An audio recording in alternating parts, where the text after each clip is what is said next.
d'avoir des qualités de jeu au pied, c'est une chose, mais si dans l'esprit du jeu, tu sais pas t'en servir, c'est compliqué. Il y a une euphorie générale en France sur le football et sur cette saison-là en particulier où tout le monde surfe un petit peu sur la vague de la Coupe du Monde avec David, où Jean-Luc Ettori mettait des ballons aériens, des centres, où on s'est rentré dedans. Moi, je suis partisan de le maximum de fois de stopper l'action avant d'avoir à faire un arrêt. T'es moins mis en avant pour ton rôle de gardien de but, mais au niveau collectif, c'est beaucoup plus important. Bienvenue sur Dernier Rempart. J'accueille un ancien gardien de l'équipe de France, de Marseille, de Monaco et actuellement entraîneur des gardiens à Châteauroux, Stéphane Porato. Salut Stéphane. Salut. Alors je suis très content d'échanger avec toi parce que je le rappelle pour les plus jeunes, tu as eu une carrière riche. Donc d'abord une sélection en équipe de France dans la période 98-2000. Ensuite, de très belles expériences à Monaco, à Marseille, un peu à Ajaccio, un peu en Espagne. Quel regard tu as sur ton parcours de joueur une fois que tu as raccroché tes gants? Ça a été riche, ça a été parfois atypique, ça a été des aventures humaines surtout avec beaucoup de monde et j'en garde un grand souvenir.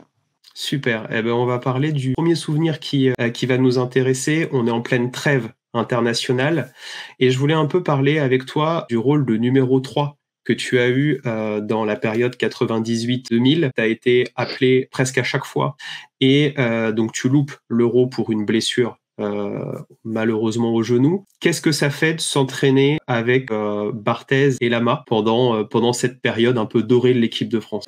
La chance que j'ai, c'est qu'une grande partie de cet effectif où j'ai joué avec eux à Monaco, et donc je les connais plutôt bien, où je suis en train de jouer avec eux à Marseille. Donc c'est vrai que mon intégration, elle se fait beaucoup plus facilement à ce niveau-là. Donc j'arrive là en tant que novice, mais en même temps, j'ai déjà partagé plein de choses avec bon nombre de ces joueurs. Et ceux avec qui j'ai pas joué, je les ai côtoyés en espoir. Des garçons comme Flo Maurice, bon, Robert, je jouais avec moi. En fait, t'arrives là, tu les regardes tu les regardes quand même avec des grands yeux. Même si Fabien, je l'ai côtoyé même plus que d'autres parce qu'on a passé 3 ans à Monaco ensemble à s'entraîner quotidiennement. Donc l'intégration elle est facile et en même temps je reste à ma place et je regarde et j'apprends à chaque fois que j'ai l'occasion d'aller avec eux. C'est quoi un rôle de numéro 3? On a beaucoup de il faut trouver un bon numéro 3 en équipe de France. Quand moi je suis arrivé, comme c'était pas des rassemblements avant compétition, j'ai pas trop eu ce rôle de numéro 3 parce on était que deux à chaque fois. Okay. Et en fait, si tu préfères, on remet au goût du jour ce qu'on a pu vivre, ce qu'on a pu vivre à Monaco. Et donc moi, Fabien, je le connais parfaitement bien. Les entraînements, on a Bruno Martini, paix à son âme, qui n'est plus avec nous aujourd'hui, mais qui s'occupe de nous. Et avec Fabien, on est un peu dans la même vision du poste et dans la même façon de s'entraîner. Donc en fait, c'est simple, tu vois. Okay. Et effectivement, là, en étant que deux, bien sûr que c'est moi qui restais à la fin des séances, tu vois. Mais en plus de ça, je veux dire, quand tu arrives et que tu es tout nouveau, t'as pas envie de quitter le terrain. T'as envie de passer le plus de temps possible avec tout le monde. Et donc limite, c'est même toi tu vois, qui incite ceux qui voudraient peut-être un petit peu récupérer ou quoi. Et t'es là et tu les tires un petit peu à toi en disant, bon, allez les gars, on reste un petit peu et allez-y, allumez-moi, vous inquiétez pas, c'est avec plaisir. En fait, c'est un peu toi qui a façonné la finition de David Trezeguet à Monaco et en équipe Non, de France. non, j'ai rien façonné de David, mais c'est vrai que David, je l'ai connu très très jeune parce on a débuté, on a débuté ensemble à Monaco avec Titi. Et c'est vrai que j'ai passé énormément de fins de séance à Monaco avec David, où Jean-Luc Ettori mettait des ballons aériens, des centres, et pour David et pour moi. Et je me souviens de quelques séances où on s'est rentré dedans avec David pour des ballons.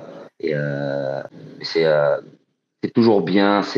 Voilà, quand t'es jeune, enfin même quand t'es plus vieux, tu vois, c'est toujours bien d'en faire un petit peu plus et d'être là. Et puis ça aide au quotidien ceux qui arrivent, tu vois. C'est une bonne chose. Tu as vécu avec Fabien Barthez pendant nombre d'années, en plus en équipe de France.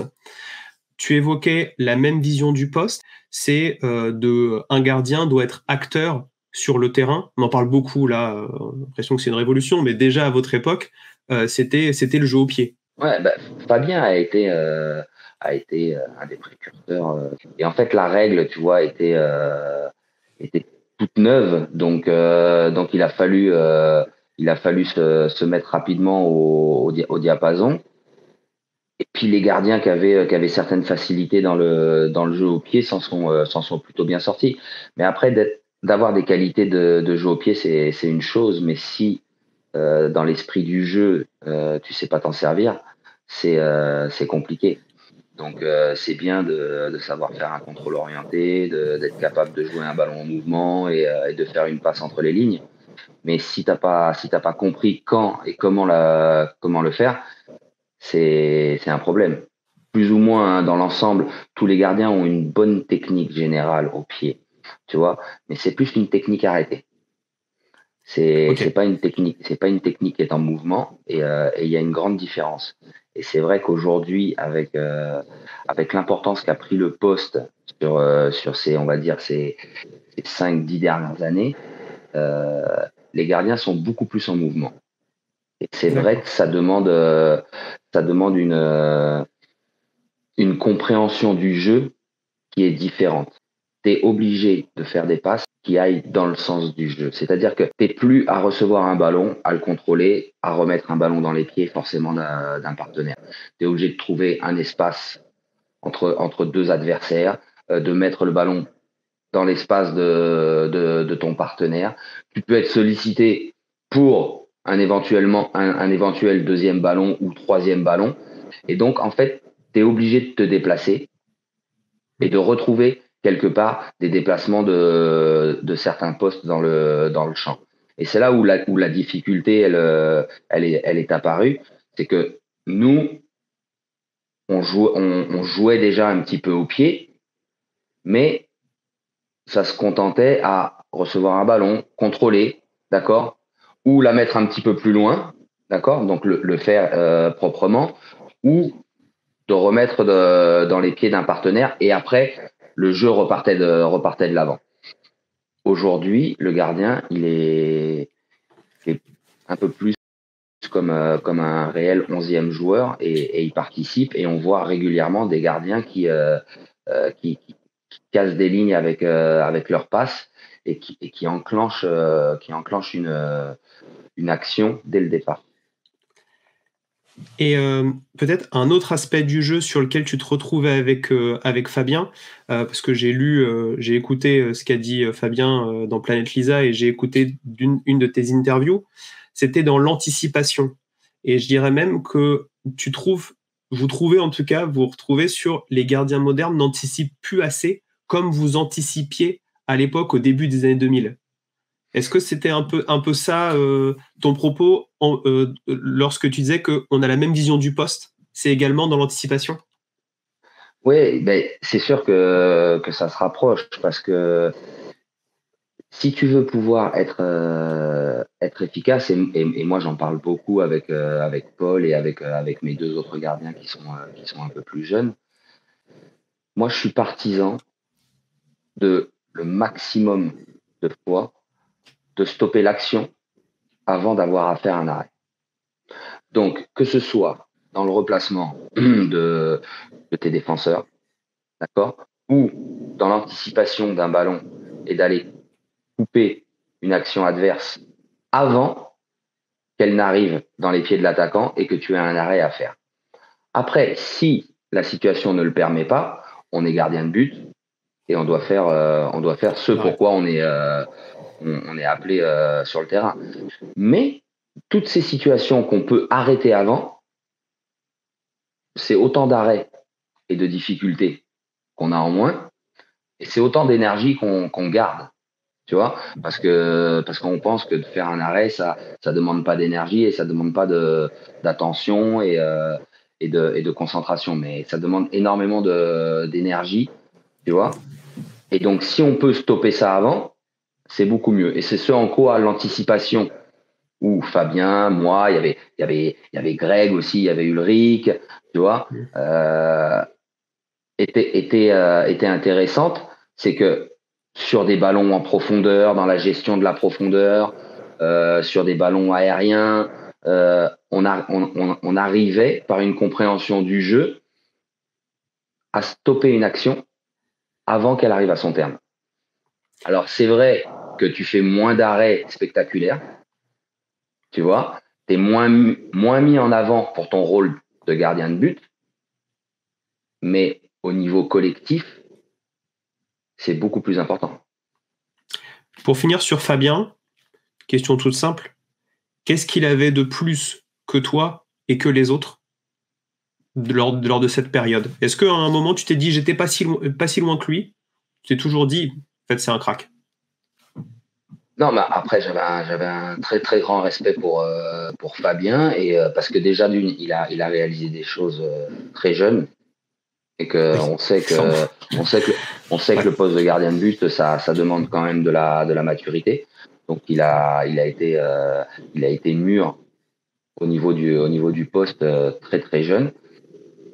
Et ensuite, je pense que Fabien, il avait cette capacité à gérer les grands événements euh, d'une manière, euh, d'une manière très relâchée et qui lui convenait très bien.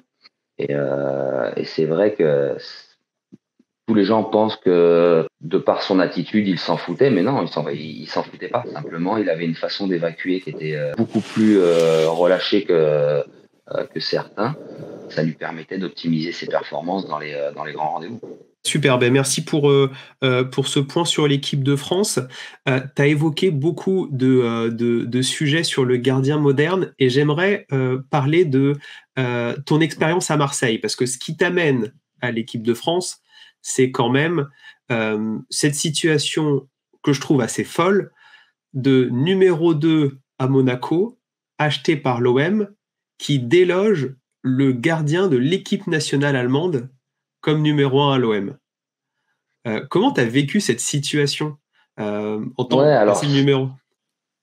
c'est vrai que pour les gens de l'extérieur, ça paraît assez dingue, mais ça fait 1 ou 2 ans que tu vois, je suis tout proche de pouvoir jouer, tu vois. J'ai acquéri de l'expérience. J'ai fait quand même pas mal de matchs avec Monaco, entre une longue suspension de Fabien, Oui. entre des matchs que me laissaient les entraîneurs à ce moment-là. Et puis j'ai de l'ambition et j'ai envie de jouer, tu vois. Donc j'ai quelques propositions pour être titulaire. Après, ce qui est peut-être incroyable, c'est le fait que ce soit Marseille et que ce soit un club qui ait des ambitions et que ça se fasse comme ça. Après j'ai la chance que ce soit Roland et que Roland ait une vision du poste de gardien aussi qui aille dans mon sens, tu vois. Et c'est vrai que d'arriver là et d'être avec Andreas, euh, déjà tu vois, déjà c'est important pour moi parce que c'est quand même quelqu'un dans le milieu et je le regarde quand même avec des yeux, tu vois, en me disant bon, ok, je suis là, voilà, je vais regarder ce qu'il Ouais. fait. Tu vois, il y a certainement des choses sur lesquelles je peux m'inspirer. Après, je vais faire mon truc à moi et puis on verra bien ce que ça donne. Et voilà, et l'équipe était montée de telle manière où certainement que ma façon de jouer lui convenait mieux et que voilà, ça a fini de convaincre Roland et que ça s'est bien passé. finalement, tu étais un peu l'anti-Andreas Köpke, en tout cas qui était plus à l'ancienne par sa manière de jouer. Et j'ai écouté pas mal de choses avant cette interview qui disaient que repartir de derrière avec Laurent Blanc, faire les circuits, c'était quelque chose que vous faisiez beaucoup cette saison et que c'était plaisant de voir l'OM de cette saison 98-99. Andreas, il était capable de le faire, hein. C'est pas qu'il en est, c'est pas qu'il en était incapable. C'est simplement que il a été façonné de telle manière et la mentalité allemande pour le poste de gardien de but pendant longtemps, elle a été de ne prendre aucun risque. Et le problème, c'est que ça a été pendant de longues années au détriment du fait de pouvoir créer quelque chose. C'est vrai que c'est Neuer qui a commencé à changer cette mentalité-là dans le poste de gardien de but allemand. Mais Andreas, il était tout à fait capable de faire un contrôle, une passe, une relance au pied. Il gardait les ballons à l'entraînement. Et moi, j'en avais discuté avec lui à ce moment-là. Et je lui ai dit, mais Andreas, pourquoi en match, tu ne transposes pas ça? Parce qu'à l'entraînement, je te vois, et t'es juste incroyable. Il dit parce que nous, on n'a pas été éduqués comme ça. Et qu'en match, dans le doute, on doit prendre la solution la moins risquée possible. Voilà. Après, ça se défend. Ça a été, Andreas a été élu meilleur gardien du championnat d'Europe 2 ans avant que j'arrive à ses côtés. Ça a été un gardien immense. Donc voilà. Après voilà, on était dans une petite révolution du poste à ce moment-là et nous, voilà, c'est cette génération-là de gardiens français. On sortait beaucoup plus sur les ballons aériens, on participait beaucoup plus au jeu. On n'hésitait pas à sortir de notre surface pour je te dis, couper des actions avant qu'elles ne se terminent. Donc voilà, c'était autre chose. Et comme il y avait un ensemble de joueurs qui composaient l'Olympique de Marseille cette année-là, bah ça contenait bien. Justement, cette saison, je le rappelle, perdue à la dernière journée à la différence de but, c'est ça? Différence de but Non, ou un point? d'un point, il me semble. D'un point face à Bordeaux et une défaite en finale de Coupe de l'UEFA. Ça fait quoi de jouer à l'OM dans une saison de folie et à un vélodrome de folie? Bah, après, il faut le remettre dans son contexte. On est juste après la Coupe du Monde, où la France est vainqueur de la Coupe du Monde chez elle. Donc il y a une euphorie générale en France sur le football et sur cette saison-là en particulier, où tout le monde surfe un petit peu sur la vague de la Coupe du Monde. Donc ça l'a été à Marseille, mais ça l'a été dans tous les stades de France en général, où il y avait un réel plaisir d'aller au stade, où il y avait, je te dis, il y avait une ambiance générale qui faisait que le football, c'était devenu l'acteur principal de notre société. Et c'est vrai que moi, j'arrive là et j'arrive dans ce club, dans un stade dans un stade qui est incroyable, même si à ce moment-là, il était pas encore couvert. Et puis très rapidement, il y a ce fameux match contre Montpellier où, où à 45 minutes près, je pense que ce match, et pour nous et pour Montpellier, il change complètement la saison. Tu vois? C'est-à-dire qu'à la mi-temps, on perd 4-0. Montpellier fait une première mi-temps incroyable. Alors nous, on n'est pas forcément extraordinaire, moi le premier. Et, euh, et puis en l'espace de 45 minutes, euh, le Vélodrome nous pousse, même s'il a fallu qu'on fasse des choses pour que on l'aime aller nous pousser, parce que les gens ont tendance à oublier, mais moi je peux te le dire, quand on est rentré des vestiaires à la mi-temps, on n'emmenait pas large, hein. On n'emmenait pas large, hein, parce qu'on se faisait chambrer par nos supporters. Euh, c'était euh, C'était quelque chose de pas facile.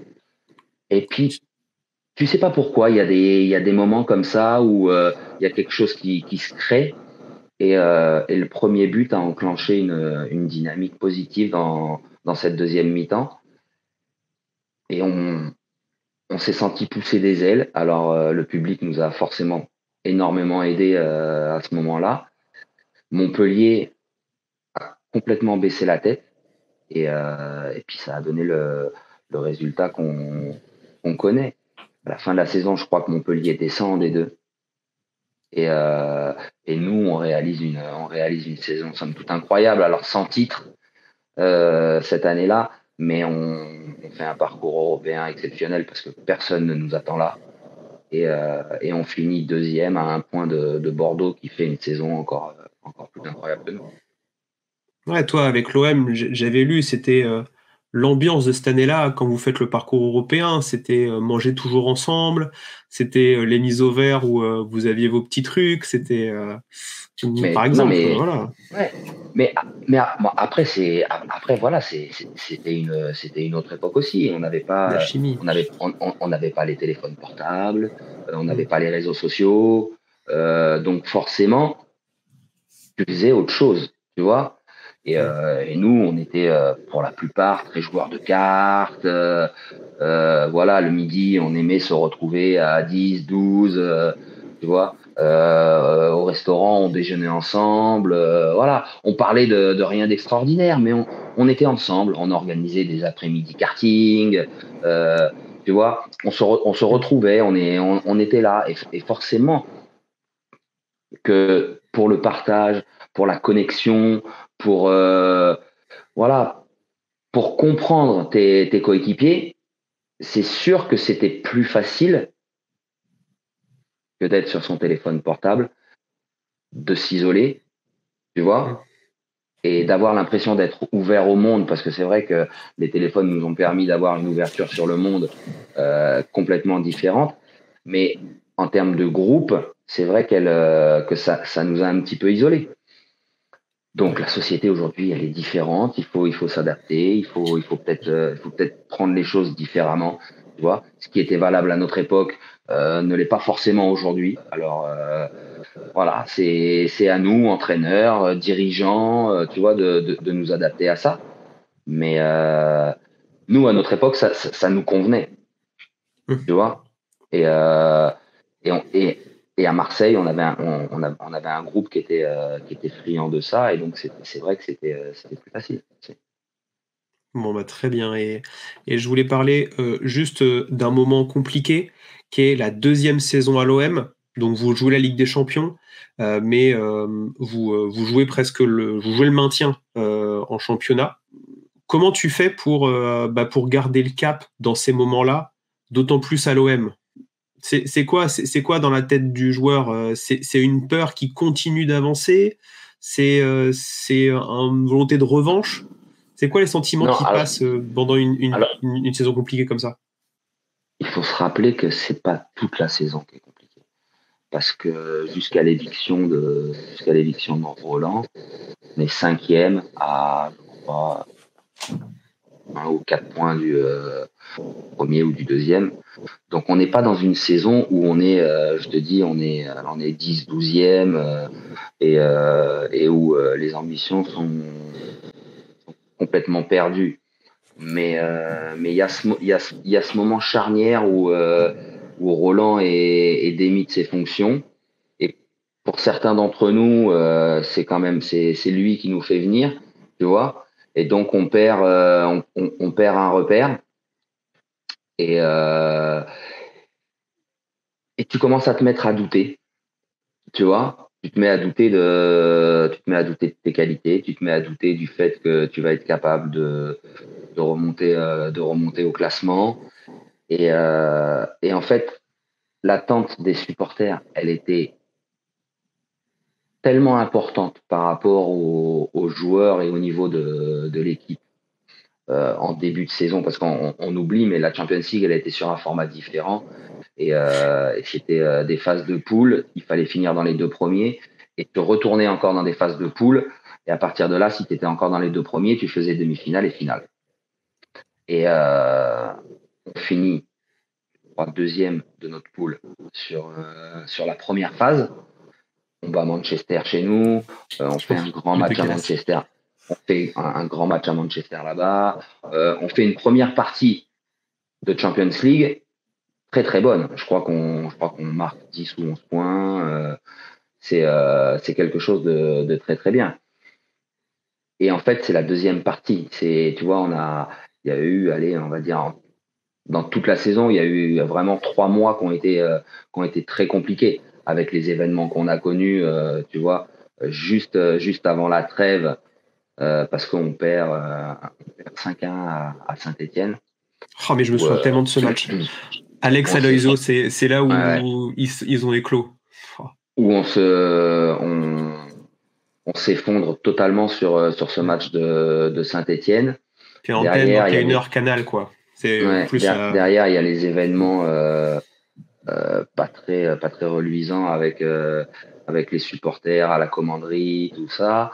Le match suivant, qui est le dernier match avant la trêve, on joue à domicile contre Lens. Et je me souviens de ce match, on gagne 1-0 et malgré qu'on soit en train de gagner, nos supporters sont vindicatifs à notre encontre.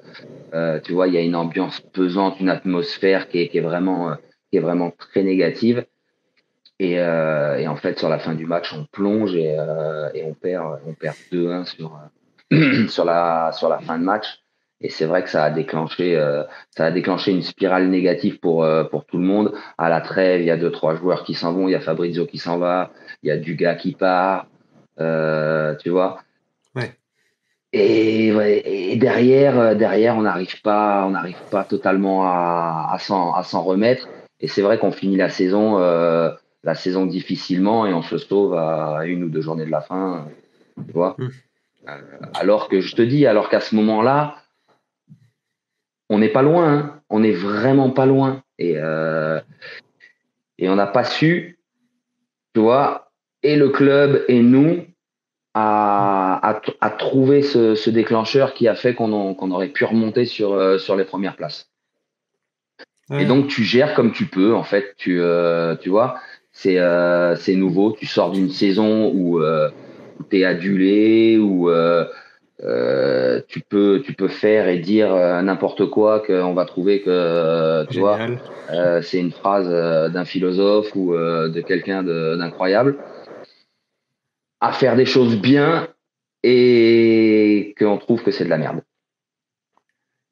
tu vois. Et donc le contraste il est important. Donc tu t'en remets au collectif, tu t'en remets à l'esprit de groupe, tu t'en remets à des valeurs de travail, d'abnégation. Et puis tu te dis, bah écoute, on va attendre que la tornade elle passe et puis on va voir ce que ça va donner.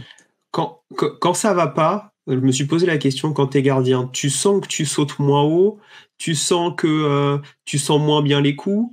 Quand ça va pas pour un gardien, je me suis même posé la question pour moi-même à mon petit niveau. Hein. C'est pourquoi je réussis moins bien. Tu posé la question. Il y a plein de choses. Déjà, il y a quand le doute s'installe, le doute te fait perdre du temps. Et quand tu es gardien, le temps, c'est important. Dans ta façon de lire le jeu, dans ta façon de réagir et dans ta façon d'intervenir, toute la place que tu laisses au doute, c'est du temps en moins que tu as pour réaliser le bon geste. Et donc, en fait, ça te met en décalage avec ce que tu dois réaliser. Et ensuite, intervient autre chose, c'est que quand tu es dans cette situation-là, les adversaires te perçoivent différemment. C'est-à-dire que quand tu es en pleine euphorie, t'as beau faire une taille moyenne, t'as beau ne pas être le gardien le plus imposant du monde, tu prends de la place dans le but vis-à-vis de ceux qui te regardent. Et à l'inverse, quand tu es dans une spirale négative, on voit un gardien beaucoup plus petit. Il prend beaucoup moins de place. Et dans l'esprit des adversaires, c'est plus facile de marquer. Et donc, quand l'adversaire, mentalement et psychologiquement, prend le dessus sur le gardien, il force moins son geste, il recherche forcément moins la difficulté pour marquer et il échoue moins, tu vois. Et toi, tu es beaucoup plus mis à contribution. Et comme tu doutes, que tu réagis moins vite, que tu fais les bons choix moins souvent, bah, ça donne que, tu vois, tu t'entraînes là-dedans et tu as du mal à t'en sortir. Et donc, en fait, faut lutter contre ça. Faut être costaud dans la tête. Il faut se dire que, OK, c'est une mauvaise période, mais tu deviens pas nul du jour au lendemain. Tu perds pas tes qualités du jour au lendemain. Et il faut travailler sur l'aspect psychologique et ce que tu renvoies aux autres, que ce soit aux adversaires, même à tes partenaires, pour dire, OK, on est dans une situation où on n'est pas bien, mais notre gardien, il tient la route. Il est là. Et quand on se retourne, on n'a pas l'impression de voir, tu vois, un petit homme dans le but. Non, il est là. Et puis, voilà. Et puis, il y a des moments difficiles, mais bon, tu te bats contre ça. Et puis, à un moment donné, tu vois, tu renverses la tendance. Et puis, de nouveau, tu redeviens un petit peu ce que tu as pu être. Et justement, ça fait une bonne transition avec le maintenant, d'être entraîneur des gardiens à Châteauroux. Et donc moi, ma curiosité, c'est quoi ta patte comme entraîneur des gardiens? Qu'est-ce que tu as souhaité inculquer à Paul cette année, et même depuis le début de ton expérience d'entraîneur des gardiens depuis quelques années? Paul, aujourd'hui, c'est un gardien qui a des qualités incroyables. Sincèrement, quand je le vois, je me revois un petit peu et je pense même qu'il est plus complet que moi encore. Tu vois? Mmh. Et avec Paul, c'est juste un travail d'être conscient que tout ça, il l'a. Tu vois? Et après, on travaille sur des petits détails parce que c'est vrai que moi, je suis très à cheval sur le placement.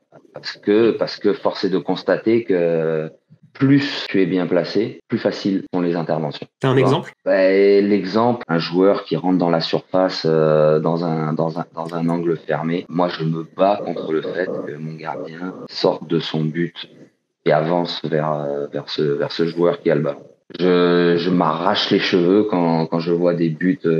Quand je vois des buts le week-end où l'attaquant n'a aucune solution et que le gardien, en s'avançant, lui en offre. Donc moi, très souvent, je les mets dans les conditions où ils sont attaquants. Et comme ça, ils voient un petit peu que peut voir l'attaquant quand il arrive face à eux. Ils sont d'accord avec moi. Ce qui me fait plaisir, c'est qu'ils sont d'accord avec moi après coup.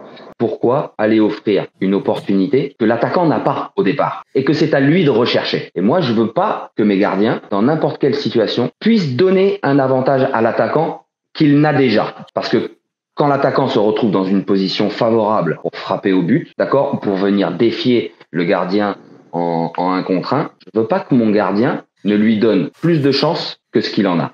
Et je veux que ce soit l'attaquant qui fasse quelque chose de bien, voire de très bien, pour marquer un but. Et non pas que mon gardien fasse quelque chose de moins bien ou de mal, et que l'attaquant, avec un tir quelconque, puisse marquer. Faut expliquer peut-être à ceux qui le visualisent pas, c'est que quand un gardien va sur l'attaquant, ne serait-ce qu'il donne la solution de lob à, par exemple, l'attaquant quand il peut piquer le ballon, par exemple. J'essaye de faire la distinction avec mes gardiens de l'axe du but et les côtés. Dans l'axe du but, on a une autre approche, d'accord, où là, selon la gestion de la profondeur entre l'espace de l'attaquant avec notre but et l'espace de l'attaquant et nous, tu vois, on travaille sur le fait d'essayer de trouver le bon positionnement pour lui réduire l'angle sur les côtés pour qu'il ait moins d'angle pour nous la mettre sur le côté et l'angle au-dessus de nous, tu vois. Mais en même temps intervient la question aussi de vitesse de la frappe et du temps de réaction qu'on va avoir nous par rapport à la distance où se trouve l'attaquant. Tout ça, c'est une question de petits réglages. Il y a aussi une question de morphologie des gardiens, c'est-à-dire que des gardiens qui sont plus grands ont plus d'envergure, ont moins forcément besoin d'avancer que les autres, tu vois. Donc, quand tu as des gardiens différents dans ton groupe, ce qui est valable pour Paul n'est pas forcément valable pour Tommy et Kylian, qui ont des morphologies différentes. Tommy fait presque 1,95 et Kylian fait 1,90 m, tu vois. Donc voilà, donc t'es toujours à la recherche de ça et le point sur lequel je suis d'accord avec Fabien quand il parle des gardiens, c'est que tous les gardiens sont différents. Et nous, en tant qu'entraîneurs des gardiens, on doit essayer d'adapter nos entraînements et notre façon de voir le poste par rapport aux gardiens. Régulièrement, je dis des choses à Paul qui ne sont pas forcément valables pour Kylian et Tommy. Alors, on n'est jamais très loin de la vérité. Tu vois, ils sont pas aux antipodes, hein. Mais quand on recherche la perfection, on est sur des détails, et ces détails-là, tu es obligé de les peaufiner différemment pour les uns et pour les autres. Super intéressant. Et ma question, là, maintenant, donc on arrive, on est le 24 mars. C'est quoi comment tu vas préparer le sprint final avec Paul? Est-ce qu'il y a un changement dans la manière de s'entraîner? Est-ce qu'il y a des choses parce que je me dis, moi, en tant que gardien, ça fait 8 mois que je m'entraîne depuis la prépa. Bon, les coups de pied arrêtés, je commence à connaître. Enfin, on construit ça tout au long de la saison. Mais là, pour le sprint final, qu'est-ce qu'il faut donner à un gardien à ce moment-là? Je ne sais pas si on peut donner quelque chose, mais en tout cas, on essaye de prévenir ce qui pourrait éventuellement arriver. Après, pas la science infuse, on n'a pas une boule de cristal. Tu vois, les matchs de foot sont tellement imprévisibles que tu peux dire une chose, tu vois, la semaine et arriver au match et qu'il se passe totalement le contraire. Donc c'est pour ça qu'il faut se focaliser sur la personne, tu vois. Okay. Et effectivement, ton gardien a emmagasiné énormément de travail depuis le début de la saison, tu vois. Tu as dû gérer quelques blessures, tu as dû gérer quelques reprises, tu as dû gérer plein de choses. Maintenant, tu dois gérer la position au classement, si tu es en position de chasseur, de chasser, tu vois. Il y a tout ça qui fait que ça change, en fait, tu vois. Et nous, aujourd'hui, dans la position où on est dans une position de chasseur, et on est à la recherche de points, et on doit prendre des risques. On doit pas en garder sous la semelle. Tu vois, on n'est pas en position d'attente, on n'est pas en position de pouvoir se dire attendons de voir comment ça va se passer et puis on va réagir. On est en position d'agir, et c'est valable aussi pour le gardien. Et malgré tout ça, il faut aussi que ton gardien t'apporte une certaine sécurité pour que tous les autres joueurs puissent continuer d'agir. Tu vois? Okay. Donc tu dois essayer de trouver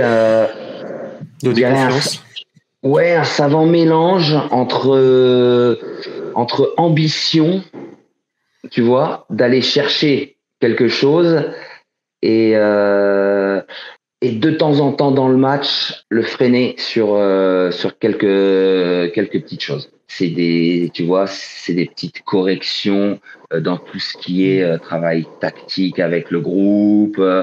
C'est tout ça.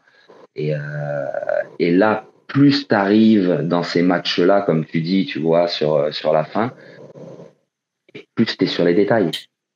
On est un peu comme, tu vois, comme les mamans louves, tu vois. On défend notre territoire parce qu'on sait toute la difficulté du poste, et encore plus aujourd'hui où on doit être et très bon en tant que gardien et très bon en tant que joueur. Et ça, il n'y a aucun autre poste sur le terrain qui demande d'avoir autant de qualité. Ouais. Tu vois? Et donc, toute la difficulté du poste aujourd'hui, elle est là. C'est que, voilà, tu dois être un très très bon footballeur, comme on l'entend, c'est-à-dire la compréhension du jeu, tactiquement, techniquement, et en plus, tu dois être un très bon gardien. Très bien. Eh bien, merci beaucoup Stéphane pour cet entretien d'une heure très très riche. Si vous avez aimé cet entretien, n'hésitez pas à commenter, à liker, et si vous souhaitez en suivre d'autres et d'autres vidéos, à vous abonner à Dernier Rempart, et surtout à soutenir la Berrichonne pour la fin de saison. On a besoin de beaucoup de soutien. Voilà. Vous pouvez voir sur les réseaux sociaux, ils sont très drôles aussi, donc n'hésitez pas à suivre sur Twitter, c'est très sympa. Et je vous dis à très vite pour d'autres vidéos.